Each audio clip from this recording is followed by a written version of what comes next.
পৃথিবীতে মানুষের বড্ড অভাব। এগুলো খালি চোখে আপনারা যা দেখেন এগুলো মানুষ না, এগুলো জনসংখ্যা।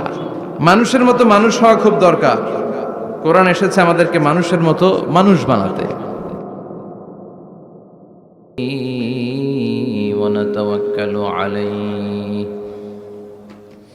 ونعوذ بالله من شرور أنفسنا ومن سيئات أعمالنا من يهده الله فلا مضل له ومن يضلل فلا هادي له أي فلن تجد له وليا مرشدا ونشهد أن لا إله إلا الله وحده لا شريك له هو الذي لا ضد له ولا ند له لا مثل له ولا مثيل له لا وزير له ولا كفيل له لا شبه له ولا شبيه له لا ولد له ولا والد له وهو الواحد الفرد الصمد لم يلد ولم يولد ولم يكن له كفوا أحد ونشهد أن سيدنا ونبينا وحبيبنا وبشيرنا ونذيرنا وطبيبنا وطبيب أرواحنا وحبيبنا وحبيب ربنا محمدا عبد الله ورسوله أرسله بالحق بشيرا ونذيرا وداعيا إلى الله بإذنه